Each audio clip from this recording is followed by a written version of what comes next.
Sean todos muy bienvenidos a este nuevo capítulo de Cristiano a Prueba. Mi nombre es Andrés Vergara y aquí estamos con un invitado especial. Debo decirlo especial. Es, a ver, para no sonar tan religioso, es mi amigo en la comunidad en la que estamos junto a César Soto, Amor Original. Un amigo que invité esta vez para que pueda conversar con nosotros algún tema que es bastante peculiar, algo que nos interesa a todos y sobre todo en estos últimos tiempos en las cosas que hemos estado viviendo. Él es Carlos Meléndez, profesor de Filosofía y Teología en Guatemala. Sí, muchas gracias, amigo, por estar aquí compartiendo con nosotros. Te lo agradezco. Gracias por tu tiempo. Muchas gracias, Andrés, y muchas gracias por esa introducción. Gracias por invitarme. Es un gusto poder compartir este espacio para que podamos conversar de cosas maravillosas, cosas que nos ayudan todos los días y que puedan ayudarnos a que esta conversación sea lo más fructífera posible. Sí, yo sé que va a ser así. Sí, tengo algunos problemas con el micrófono, no me había pasado. Bueno, sí, el último podcast me pasó. Tenía algunos problemas con el micrófono, pero bueno, esperemos que no sea tan grave la situación. Eh, Es el enemigo que está atacando tu micrófono. que estamos seguidos mi micrófono. Está, sí, no se me olvidó hacerle liberación a mi micrófono antes de empezar, pero confiamos en los milagros, que esto se va a grabar bien. Oye, amigo, bueno, como lo dijimos, uno de los temas que queríamos entrar en esta conversación es lo escatológico. Pero aquí tengo que cerrar algo que estaba molestando. Es lo escatológico. ¿Y qué queremos decir con escatológico? Yo creo que usted es la mejor persona para poder explicarnos en qué nos referimos. Bueno, lo escatológico, en resumen, es sobre todo este tema al final de los tiempos. ¿Cómo lo tomamos? ¿De qué manera podemos verlo, percibirlo?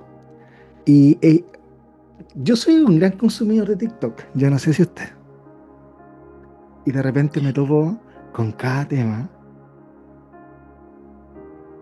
No sé usted cómo si se ha dado una vuelta por ahí. Sí, en TikTok, bueno, sí, hay de todo tipo de información, desinformación y de un montón de cosas. Pero sí, es un tema bastante recurrente también. La escatología es un tema que es muy relevante ahorita y es un boom donde quiera que volteamos a ver. eh, Nos agarra la enfermedad de la apocaptilitis, ¿verdad? Donde miramos un símbolo apocalipsis en cada cosa que sucede en el mundo y no necesariamente es así. Nos afirmamos, bueno, si no es Apocalipsis, no funcionará con Nostradamus. Si no es Nostradamus, no funcionará con esta señora que es Parravicini, Paravicini. Hay otra que es como ciega. Baba, Baba Vanga, ¿no? algo así, sí, sí. Ya, sí. Si no, no funciona con eso. Ahora, ¿por qué tomaba el tema de lo que pasa en TikTok? Porque uno se da cuenta del tipo de público que tiene esto en vivos, hablando del apocalipsis, del final de los tiempos, y pareciera que es un tema que le interesa mucho a la iglesia cristiana, al creyente promedio. Pero yo no sé por qué se torna tanta mentira en especificar realmente qué es lo escatológico en sí. O sea, a lo que quiero llegar, yo dando mis explicaciones absurdas a un profesor de teología, pero bueno, pero bueno, estamos haciendo lo que podemos. Eh, el intento, bueno, primero vayamos por partes, dijo Freddy Krueger. Primero es, ¿qué es la escatología? ¿Qué nos puede decir usted, profe? ¿Qué es la escatología? Vayamos por partes, ordenémonos. Ok, la escatología es eh, un género literario que empieza a existir más o menos como unos 300 años antes de Cristo. Y quien tiene atisbos de esto es el libro de Daniel, que tiene ciertos atisbos de este género. Y Apocalipsis es uno de esos tantos libros, no es el único, ¿verdad? Ya existe el Apocalipsis el Apocalipsis de Nehemías, existe el Apocalipsis de Esdras, hay diferentes ópticas y todo esto.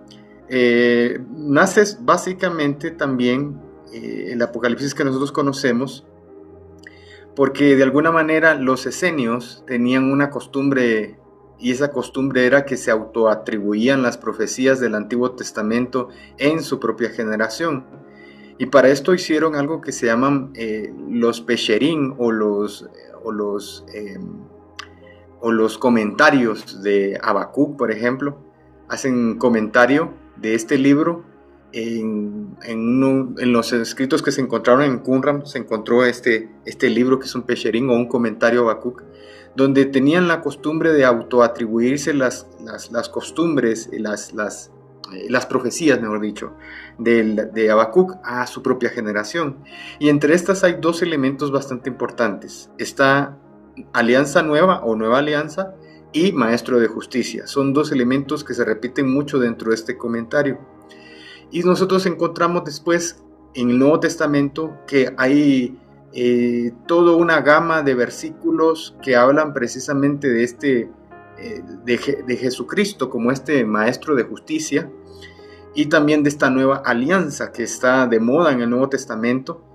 Y existe una especulación entre los expertos que inclusive llega a la conclusión de que es muy probable de que estos textos, incluyendo el Pesherín o el comentario a Habacuc, haya llegado a manos cristianas en algún momento y haya influido en la literatura del Nuevo Testamento, en la cosmovisión que se tenía de Dios, de Jesucristo, de esta nueva alianza.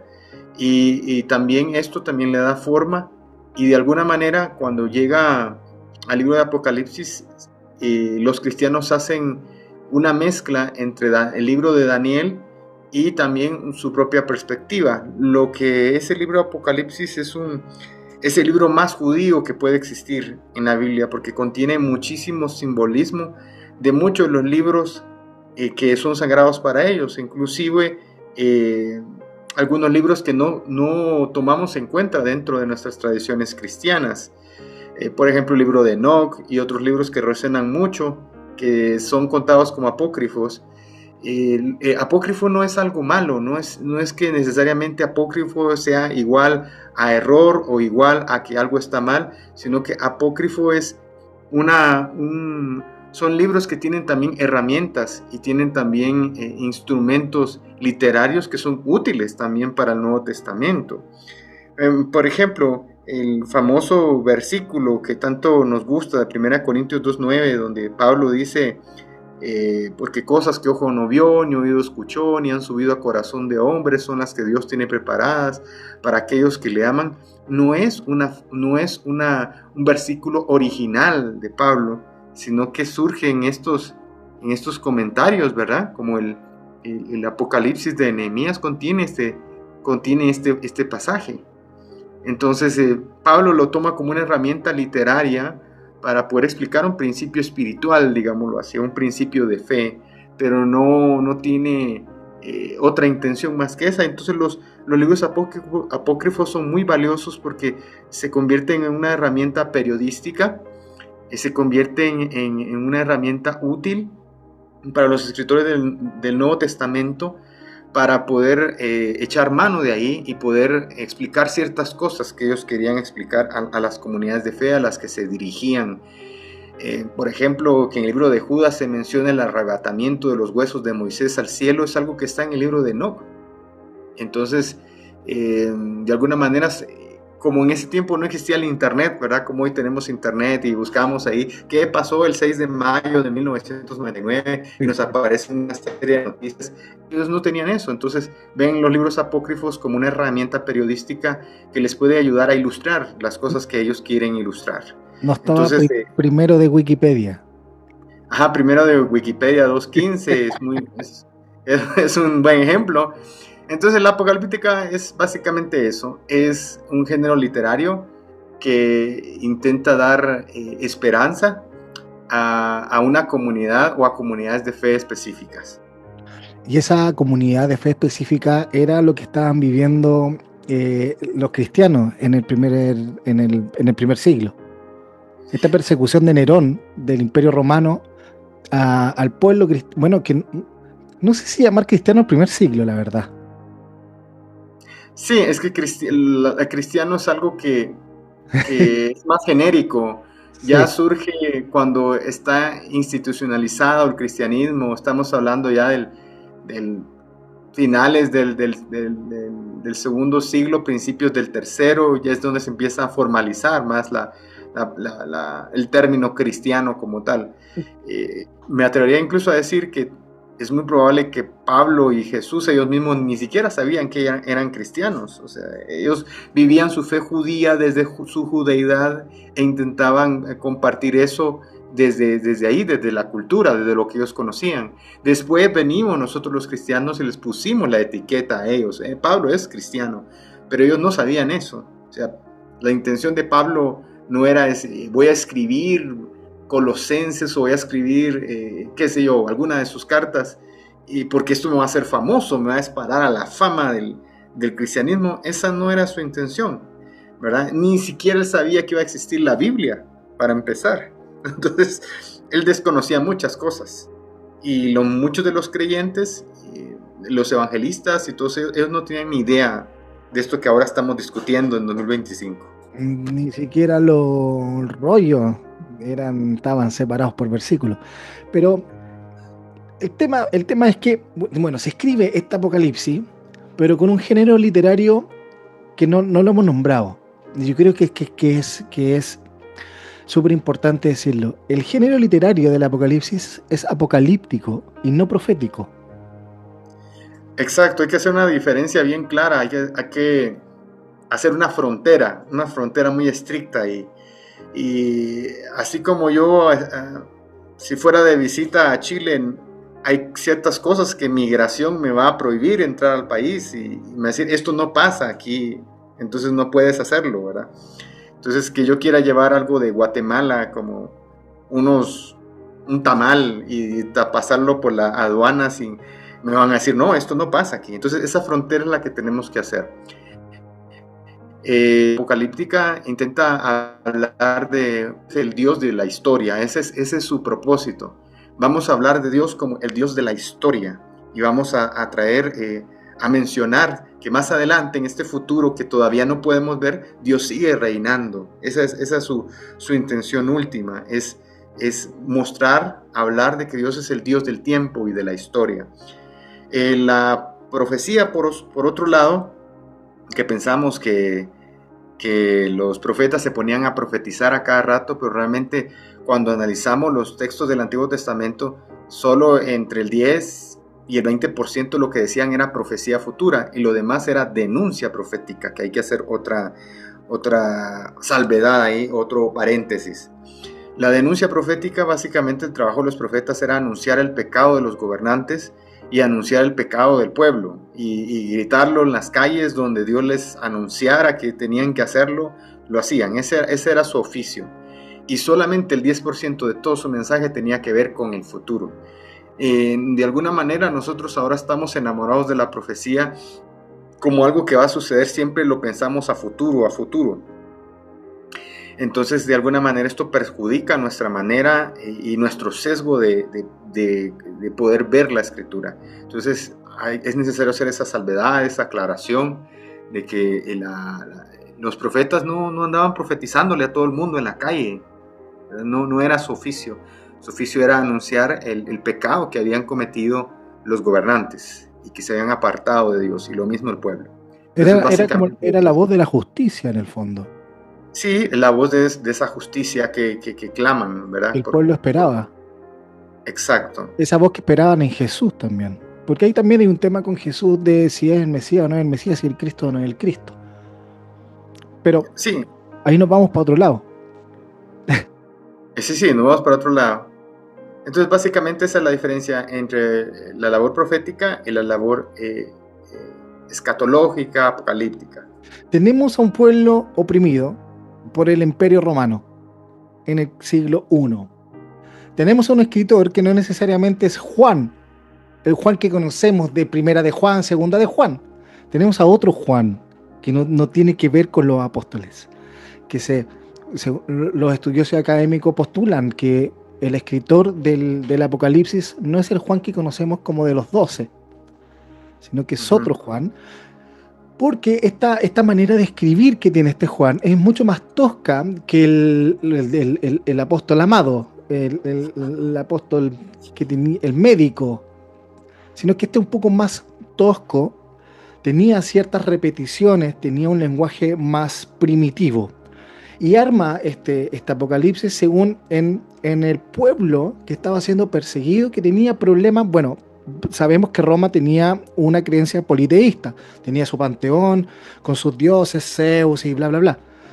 Y venimos con este mensaje de los seguidores de Jesús, para no decir cristianos, de los seguidores de Jesús, que tenían esta confrontación con el imperio romano. ¿Qué es lo que pasaba? Que quizá con esto, usted dígame, profe, si estoy mal o estoy bien. Tenían este choque porque claramente Nerón, en el siglo I, era como ellos tenían, el gobernador era Dios mismo. Era quien daba y quien quitaba. Era la tarea de Dios. Entonces, nos vemos estos seguidores de Jesús proclamando un Salvador por encima de Nerón. Y claro, y ahí empezó a haber el conflicto, y este Juan, que no es de los 12, empieza a escribir este relato apocalíptico como un mensaje de esperanza para los que estaban siendo oprimidos. Y ahora tenemos a este escritor poniendo como escritura, a medida que fue él escribiendo, cierto simbolismo. No sé si podríamos hablar de esos simbolismos. Ya sabemos de un principio que es una carta, el Apocalipsis es una carta para la expectativa de esperanza para ese tiempo. También dijimos que el Apocalipsis es literatura apocalíptica y no profética. Pero también tenemos simbolismos importantes que marcan de alguna manera y hace que este libro sea aún más interesante. Los 7 jinetes, los 7 candelabros, sí, estamos bien, sí, los 7 candelabros, los 4 jinetes. Bueno, sí. ¿Cuántos jinetes eran? Realmente son 3, pero son 3, está bien. Es que la mezcla de 4 y 3 y de los otros 7. Sí, bueno. Qué terrible. Digámoslo así. Apocalipsis no surge como algo extraordinario de la nada, es algo progresivo y que ya estaba el germen de esta idea, porque Jesús no nace como una figura netamente religiosa. Jesús nace como una figura de cierta manera política, porque lo que le podríamos llamar cristianismo, de alguna manera su función, su manera de ver el mundo es que este plano terrenal donde vivíamos, de estos emperadores que abusaban del poder y que abusaban de los pueblos, no es el plano final. Hay un segundo plano, y este segundo plano lo ofrece Cristo, y Cristo es este Señor de este nuevo plano al que nos estamos refiriendo. Entonces Él es este nuevo. Él viene a inaugurar un nuevo tiempo donde los gobernadores del mundo no van a tener más injerencia ni poder.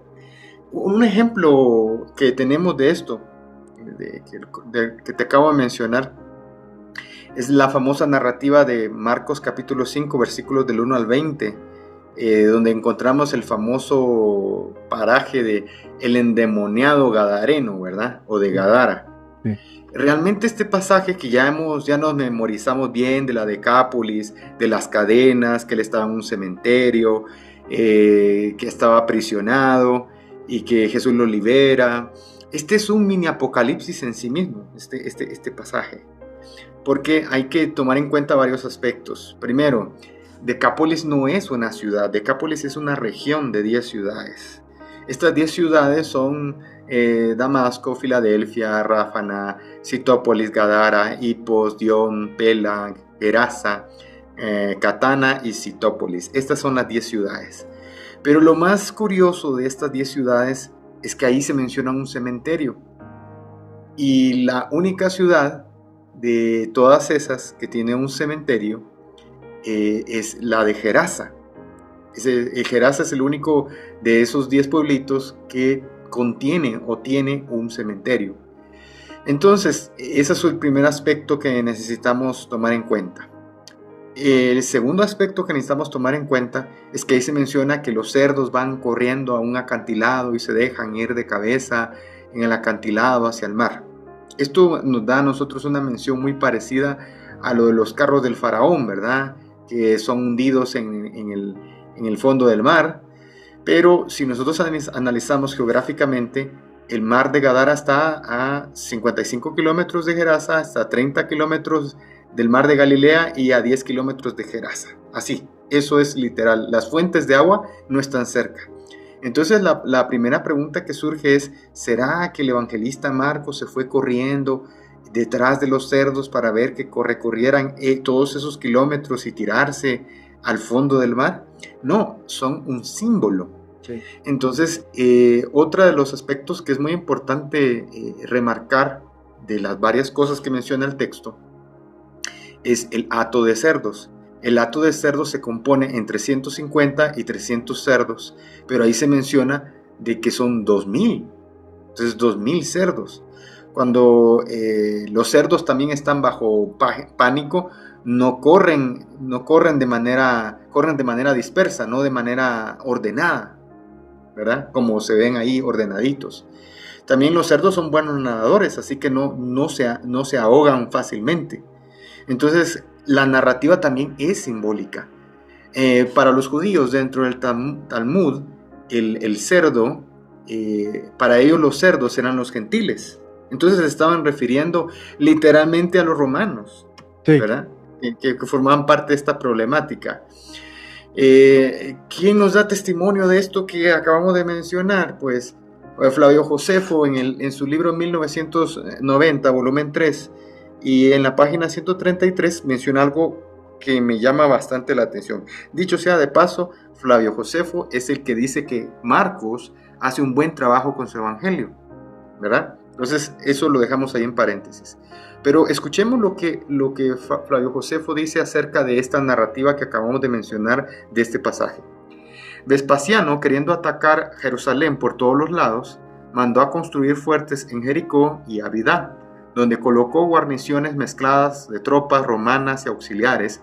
Mandó a Lucio Aneo a Gerasa con un cuerpo de caballería e infantería, tomó la plaza por asalto, mató ahí a unos 1000 hombres de la defensa que no pudieron escapar, esclavizó a todos los demás y dejó la ciudad entregada a los saqueos de los soldados y después a los incendios.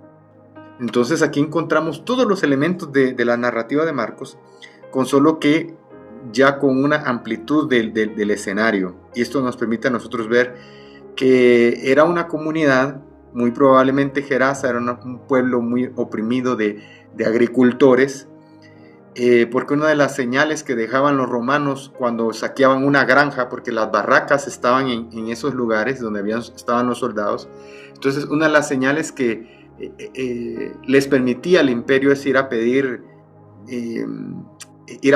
suministros para las barracas, entre estos alimentación. Entonces pasaban con los agricultores a pedir su parte para que pudieran alimentarse los soldados. Entonces muchos de estos agricultores eran saqueados o eran de alguna manera se abusaba de ellos. Entonces era una comunidad que había sido abusada, que había perdido muchos padres, de familia. Según lo que dice Flavio Josefo, 1000 hombres habían muerto. Entonces estamos hablando que había un montón de viudas. Era una comunidad que estaba hiriendo. ¿Cuál es la característica que tiene un endemoniado? Un endemoniado es una persona que no decide por sí misma, sino que el ente que está ahí encima es el que decide por ella, no la deja hacer, no la deja vivir, no la deja hacer nada. Entonces se refiere a este demonio como a este imperio que no los dejaba hacer, que no los dejaba comer, que no los dejaba hacer nada. Entonces de alguna manera la esperanza, porque si vemos nosotros en el pasaje, Jesús está regresando del mar donde había calmado la tormenta, donde había caminado con Pedro en el agua, era algo emocionante. Pues el evangelista lo que nos está diciendo entonces es, hay uno mayor a estos enemigos, hay uno mayor a este imperio corrupto, y este que es mayor a este imperio corrupto es Cristo, que Él tiene la capacidad de callar al mar. Para los judíos el mar representaba caos. Por eso en Apocalipsis dice, y el mar ya no existía más, porque para ellos el mar representa caos, representa problemas. Entonces, de alguna manera, Jesús es el quien puede eliminar este problema. Es más, Él camina encima del problema, ¿verdad? Entonces es una simbología que trae esperanza a esta comunidad que había sido oprimida, que había sido violada, que había sido destruida, y les da esperanza. Dice, hay un Kyrios que es mayor a este Kyrios del sistema, que tiene la capacidad no solo de callar y caminar sobre el problema, sino de vencerlo cara a cara, porque cuando el endemoniado se enfrenta a Jesús, Jesús lo libera de este demonio, ¿verdad? Entonces, de alguna manera está diciendo, va a llegar el momento y la hora en que este imperio destructor se va a encontrar cara a cara con Cristo y va a salir ganando. Ustedes van a quedar libres de esta opresión. Entonces, es una especie de mini apocalipsis, si lo queremos ver así, que está tratando de hacer una sátira, si lo queremos ver, pero esta sátira tiene intrínsecamente esperanza. Y Apocalipsis intenta hacer exactamente lo mismo. Eran comunidades que habían perdido a su pastor, habían perdido la voz de su pastor, porque su pastor ya había ascendido al cielo hace varios años, y están siendo perseguidos. Entonces la gran pregunta es, ¿dónde está nuestro Salvador? Entonces Apocalipsis surge como un mensaje de esperanza que trae aliento a estas comunidades, y que de alguna manera los trata o intenta decirles, Dios es el Dios de la historia y al final Él es el que va a reinar. De eso se trata básicamente. Pero lo que, como para poder dejar en claro un poco, este mensaje realmente es por divinidad, es una revelación, como lo dice. ¿Cómo podemos llegar al mensaje principal, a la relación? ¿Es realmente Dios mostrándole a Juan? ¿O es un escrito? Es como que ya, mi pueblo está sufriendo tanto que hoy les voy a hacer un apocalipsis con esperanza.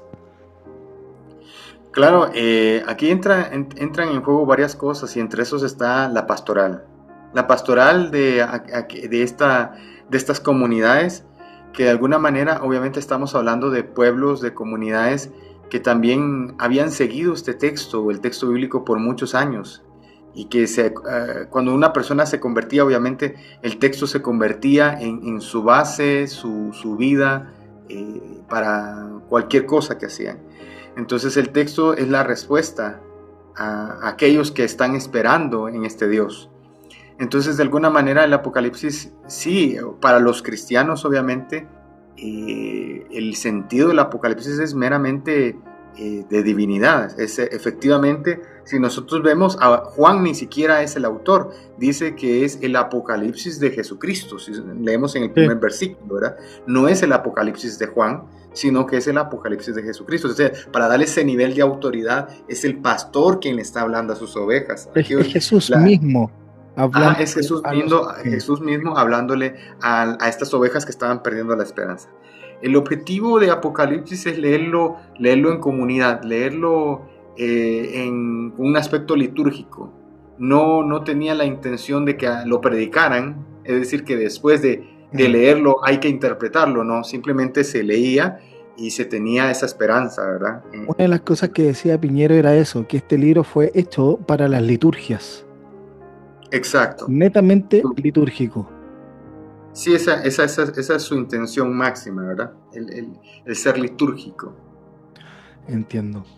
Bueno, de esta manera es la que muchos no entienden, que realmente cuál es la verdadera consecuencia del Apocalipsis.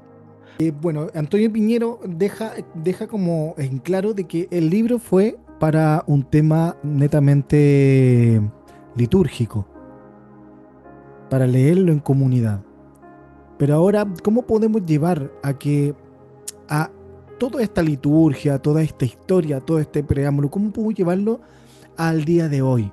¿Qué similitud tenemos con esta profecía de que no se está cumpliendo tal cosa porque lo estamos viendo? Se está cumpliendo porque hay más guerras de lo común, porque hay más de esto, hay más de este otro. ¿Cómo podemos llevar el apocalipsis a lo que hoy estamos viviendo? ¿Es posible? ¿Es posible que el apocalipsis esté cumpliéndose sin querer, por decirlo de esa manera, que el apocalipsis se esté cumpliendo sin querer en el día de hoy? ¿Podemos tomar ese y traerlo a esta época? Hay cuatro maneras de interpretar el Apocalipsis. La primera es la preterista, la Ya. segunda es la historicista, luego está la futurista y por último la simbólica. En la preterista decimos que este texto significó o se cumplió únicamente para los creyentes de ese primero y segundo siglo de la iglesia. Solo para ellos era, no es para nadie más. Sí. Pero el problema es que entonces ya no significa nada para los creyentes del quinto siglo, ni el sexto, ni el séptimo, ni el octavo. No, el Apocalipsis es palabra de Dios para todos los tiempos. Para todos los tiempos. Segunda forma de interpretar el Apocalipsis es la historicista. En la historicista lo que se hace es que vemos el Apocalipsis como un mapa, que es por lo regular la manera en que la mayoría de tradiciones denominacionales interpretan hoy en día el Apocalipsis como la historicista. Es un mapa de la historia y del mundo y de la humanidad y sirve para saber qué rumbo va a llevar la humanidad, ¿sí? Sí. Entonces, si lo vemos desde esa manera, es decir, que significa todo para nosotros, pero no significó nada para los creyentes del primer siglo y a todos los que están en medio de ese periodo histórico. Después la tercera forma es la futurista. En la futurista se dice que el Apocalipsis únicamente se va a cumplir en un futuro, pero no es este. Estamos hablando dentro de... Todavía falta mucho, faltan 500 años más, o 1000 años más, o 3000 años más, pero no se va a cumplir ahorita. Esa es la futurista. Sí.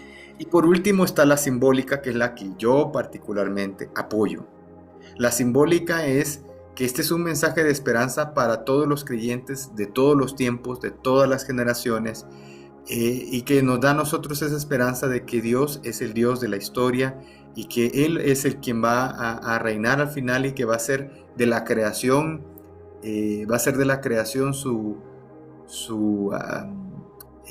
altar o su trono, y que Él va a vivir aquí con nosotros. Si nosotros realmente vemos Apocalipsis lejos de nuestras tradiciones místicas, donde pensamos que nos va a arrebatar y que nos va a llevar a otra galaxia a vivir donde está ese mundo perfecto, utópico, que no existe en la realidad, vemos que en Apocalipsis 21 es Dios quien se viene a mudar para acá. Y dice, y vi a la nueva Jerusalén descender del cielo. No que vamos para allá, sino que ella viene para acá. Es decir, Dios está agarrando, como decimos en Guatemala, sus cachivaches, sus cosas, las está metiendo al camión para venirse a vivir con nosotros. Ese es el término.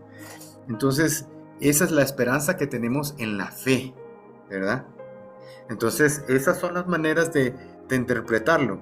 Ahora bien, haciendo una salvedad y una aclaración bien grande, ninguna guerra mundial de ningún tipo va a ser una señal de apocalipsis nunca, ¿sí? Porque entonces eso quiere decir que los creyentes de la Primera Guerra Mundial ya vivieron su apocalipsis. Y los creyentes de la Segunda Guerra Mundial ya vivieron su apocalipsis. Que la gente de Hiroshima y Nagasaki vivieron su apocalipsis. Y entonces, las colonizaciones también. Bueno, sí, y esa es más que obvia, ¿verdad? Sí. Entonces, no podemos limitar en ningún periodo humano, histórico o de guerra y supeditarlo o decir esto pertenece al apocalipsis, porque no funciona así. Sí, eso es lo que siempre yo he creído también, que puede ser más, pero yo no soy como de poder tomarlo muy literal, como que realmente sea un libro encuentro que es muy egocéntrico. Es muy egocéntrico decir que el Apocalipsis fue escrito para nosotros.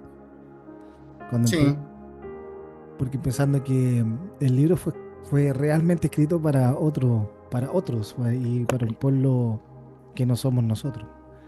Ahora nosotros lo hemos tomado hacia nuestra vida. De hecho, una de las cosas que, bueno, un paréntesis, yo creo que una de las cosas que Pablo, dentro de las cartas que escribió, no estaba muy interesado en los gentiles tampoco. Tampoco vamos a tomar como que este libro esté muy interesado también en un mensaje de esperanza para los gentiles. Tampoco tenía como la idealización de Europa, América, no existíamos como nación, sino como un plano de tierra. Entonces, ¿qué es lo que me lleva para más, algo que me dé más paz en mi corazón? Es mejor tomarlo como de la manera que dice. Tomarlo como un libro de esperanza, que en medio del caos está este Jesús en el mar turbulento, que está por sobre nuestros problemas, sobre nuestra realidad mundial. Y tener esa esperanza que más allá de todas las amenazas que podamos tener, hay uno que está por encima de todo ello. Creo que es un poco más cómodo poder decirlo. Pero el que me hace cosquilla es un poco el que juega con y, o muestra el Apocalipsis como una cierta manipulación. El ujú. arrepentido, ponte, paga tus deudas con Dios que viene pronto. Sí, sí, Por ahí hay definitivamente. diezmos que nos estás debiendo antes que venga el Señor y te quedes. ¿Qué, qué- esto es muy importante. ¿Qué relación tiene el Apocalipsis con el arrebatamiento? ¿Es doctrinal? ¿Es parte de una doctrina de hace un par de siglos? Porque para mí pareciera que la segunda venida de Jesús y el arrebatamiento es algo más doctrinal que, que apocalíptico, como que, no sé, explíqueme usted. Ah, bueno, sí, Porque realmente es pareciera algo. como que fuera como paralelo, que dentro de todo lo que sucede en el Apocalipsis también tenemos una segunda venida, el rescate después de los 7 años de tormento. Después de los 7 años de tormento viene, claro, este rescate donde Jesús viene a buscar. Hay un arrebatamiento en lo secreto y después volvemos, así como ciencia ficción, volvemos así como a guerrear, a pelear y después viene la Nueva Jerusalén a instalarse. Bueno, el arrebatamiento como tal, eso depende más de las doctrinas dispensacionalistas, que realmente surgieron como una moda realmente en Estados Unidos y después nosotros las heredamos porque en Latinoamérica lo único que hacemos es reciclar lo que pasa en el norte. Sí. Y los del norte lo que hacen es que van y traen esto de otras culturas. Por ejemplo, el pentecostalismo como tal, como se vivió en muchas iglesias en los 90, muchas veces no representa al pentecostalismo bíblico. Sí. ¿Ya? Porque si nosotros, por ejemplo, estuvo de moda un tiempo lo de famosa, la unción de la risa, de la borrachera y todas estas cosas, ¿verdad? Pero si nosotros nos vamos, hay movimientos como el Kundalini, por ejemplo. Kundalini fue un movimiento asiático donde las personas tenían las mismas manifestaciones y después lo vemos como de manera muy casual en Estados Unidos, en paralelo, y después empieza a venir eso a Latinoamérica y tal vez creamos un espíritu santo falso, ¿verdad? Entonces, de cierta manera, nosotros lo que hacemos con las doctrinas que están de moda en Estados Unidos, terminan acá, las reciclamos, las maquillamos, las caricaturizamos y estamos listos para hacer nuestra propia versión de estas situaciones. No, Entonces, de alguna manera, el dispensacionalismo juega el mismo papel. Realmente no tiene un sostén realmente fuerte o teológico dentro de la Biblia, pero se toman ciertas ideas aisladas, una cosa con la otra, para armar toda una doctrina, pero realmente no tiene una validez bíblica de fondo como tal. Entonces es una manera que está ahí como una herramienta que está ahí, que es funcional para la doctrina de algunas denominaciones, pero realmente no tiene una validez teológica de fondo, si somos honestos. Pareciera que Pablo era de los que, bueno, supuestamente, que decía que no íbamos a juntar con el Señor en el aire. Primera de Tesalonicense. Pareciera que esto es un tema más judío. Porque el Apocalipsis, con el escritor del Apocalipsis, asemeja lo mismo. Bueno, que la mayoría, bueno, son todos judíos. Hace lo mismo, hace esta misma relación. Tenemos a Pablo como el que nos vamos a encontrar con el Señor en los aires. Y tenemos el Apocalipsis casi con el mismo arrebatamiento, que vamos hacia los aires. Entonces, un tema más judío. Sí, es un tema judío, pero también nuestra comprensión a lo que Jesús se refería en los últimos tiempos es nuestro problema. Porque si nosotros revisamos, por ejemplo, Mateo capítulo 24, Jesús menciona 3 veces ahí fin del mundo, 3 veces. Y cada una de las 3 veces tiene un texto diferente. Realmente lo que les estaba diciendo es, llegará el tiempo en que les van a destruir el templo otra vez. Y va a haber fuego en las calles y va a haber sangre en las calles. Eso es lo que realmente está diciendo. Pero ellos pensaban que esto era un asunto más futuro y más futuro y más futuro, pero no es así. El objetivo de Jesús es, dice, habrán guerras y rumores de guerra. Se está refiriendo a ese periodo específico, donde hubieron varias guerras y rumores de guerra antes de que decidieran destruir el templo por completo y destruir la ciudad por completo. En el 195, destruyeron en el 70, fue progresivo, hubieron muchas guerras en medio del camino. Entonces realmente eso es lo que intenta decir o dilucidar dentro de esta narrativa. Entonces la concepción es de lo que representa realmente últimos tiempos para Jesús. Es el fin de esta era, de la era de ellos. No está hablando de nuestra era. Entonces no tenemos que tomar cada uno de estos aspectos como que se está refiriendo a nosotros. Entonces, esto es exactamente, yo no sé si tuviste la oportunidad alguna vez en tu infancia, antes cuando uno tenía la televisión por cable o paga, las empresas de cable mandaban a la casa una revista donde estaban los horarios de las series, de las películas que iban a transmitir. Era en ese tiempo, yo me acuerdo, en ese tiempo se llamaba Metrópolis Intercom. Aquí se llamaba Telecable. 13 años, sí, TV Cable, pero la compañía era Metrópolis Intercom y no me acuerdo qué otra más había. Pero todos los meses llegaba una revista con el itinerario, con la programación de las películas. Sí. Pues precisamente este ejemplo sirve para eso. Esa guía era útil únicamente si estabas presente en la casa y con el televisor encendido. Pero si no estabas presente, entonces no cobra ningún sentido. O sea, cobra sentido solo si estoy yo en escena para ver que efectivamente van a pasar esta novela a las 3 de la tarde. Entonces lo mismo nos pasa con nuestra interpretación de Apocalipsis. Como nosotros estamos ahorita aquí y son las 3 de la tarde y están transmitiendo esta novela, entonces nos atribuimos nosotros, como lo hicieron los esenios en su momento, nos atribuimos estas profecías bíblicas a nuestra generación. Pero no se está refiriendo ni a nosotros y no se está refiriendo tampoco a nuestro tiempo.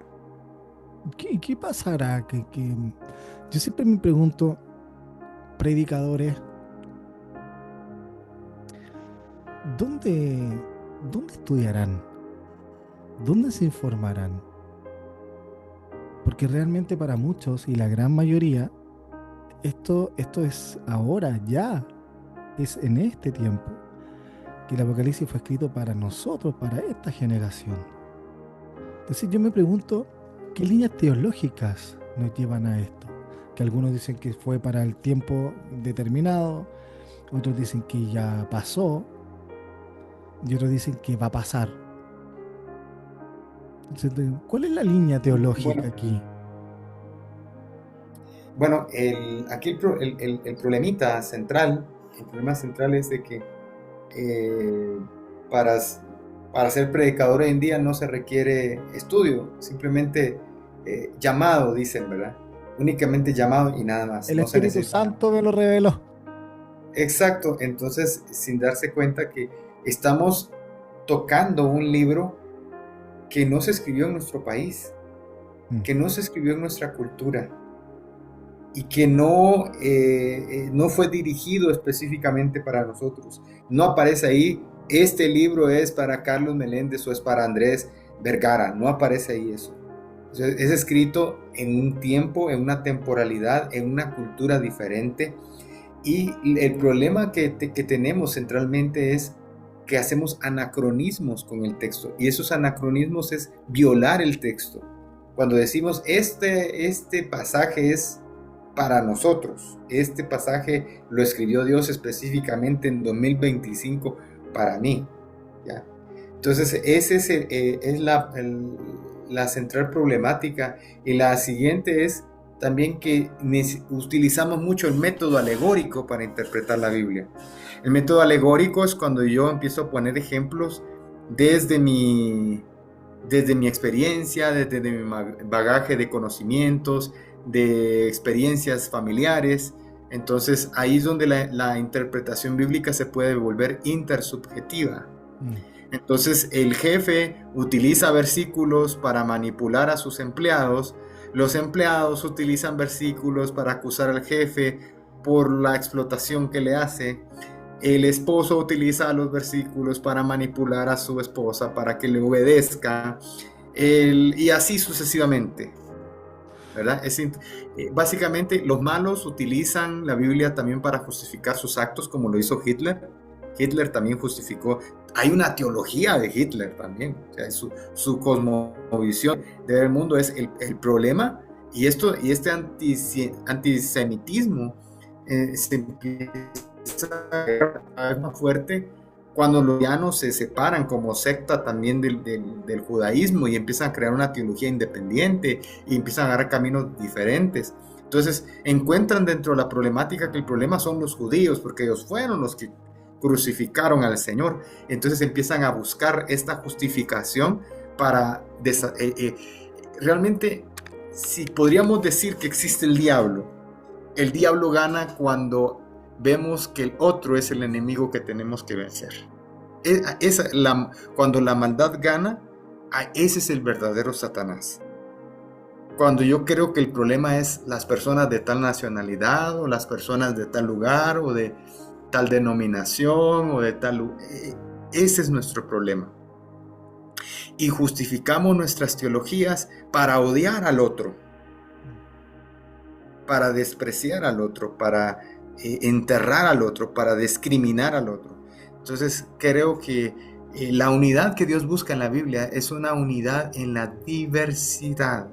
Por eso dice una de las tesis finales del Apocalipsis dice que toda lengua, tribu, nación. Ahí está sencillo. Toda lengua, tribu y nación, y entre esos están formas de pensar, entre esos están culturas, entre eso incluye personas que no hablan igual que yo, y etcétera. Entonces, la unidad en la diversidad creo que es la manera de solucionar mucho de lo que tenemos como humanidad. Entonces, como resumen, podríamos empezar a entender que el Apocalipsis, primero, no es para nosotros, entenderlo de esa manera. No es para nosotros. Pero sí es un mensaje que puede llegar a ser universal cuando se trata de esperanza. Y esa Es esperanza correcto. que podemos tener conflicto como nación muy distinta al conflicto que pudieron tener en ese tiempo, pero tenemos conflictos en la cual nuestra fe nos ayuda a tomar el Apocalipsis con un grado de esperanza que en este mundo caótico podemos encontrar a Cristo por sobre los problemas que hoy pueden suscitar. Yo no me acuerdo que San Agustín dijo que los tiempos pueden ser malos, pero si logramos ser nosotros buenos, los tiempos pueden mejorar. Y me quedo con eso. Oiga, profe, muchas gracias. Sí. No, muchas gracias Andrés por invitarme. Ha sido un gusto compartir este espacio y que a la larga eso sea nuestra esperanza. Lo que acabas de decir en este momento es ciertísimo, ¿verdad? Nosotros tenemos que ser mejores personas y ese puede ser el mejor apocalipsis que podemos vivir, ser mejores personas. Y esa esperanza también, ser nosotros la esperanza de aquellos que no creen. Quizás podemos ser nosotros esa segunda venida. Exacto. El presentar a Jesús a aquellos que no tienen esta esperanza. Así es, esa es nuestra esperanza final. Profe, muchas gracias. Carlito, te mando un abrazo. Nos estamos viendo pronto. Vamos a aprovechar de decir aquí en el curso Teología de César Soto. Así que ahí nos vamos a encontrar. Va a ser una aventura espectacular. ¿Cómo es que se llama el curso? Antiguo Testamento al desnudo. Así es. Va a haber un striptease ahí del Antiguo Testamento. Yo leí desnudo y me gustó. No, soy un hereje. No, pero no, lo vamos a pasar muy bien. Va a ser una bonita, un bonito tiempo, como se dice. Sí, ya vamos a aprender muchísimo. Pero bueno, se portó bien hasta ahora que me estoy despidiendo. Carlito, te agradezco. A ver si algún día podemos conversar sobre el Jesús histórico y el Jesús de la fe. Sería bueno. Sí, claro. Ese también es un tema interesante, ¿eh? Controversial. No tenemos pruebas históricas de una resurrección, pero sí tenemos una prueba en la fe, en el corazón. Pero eso es otro tema que vamos a ir hablando. A mí me gusta meterme en las patas de los caballos. Sí, ya me di cuenta. Te fascina el conflicto, el problema. Me gusta. Ya, amigo, te mando un abrazo. Muchas gracias por estar conmigo. Te lo agradezco mucho aquí por haber acompañado en Renuevo en este podcast Cristiano a Prueba. Así que muchas gracias, amigo. Ahí nos estamos viendo. Ok, un abrazo, Andrés.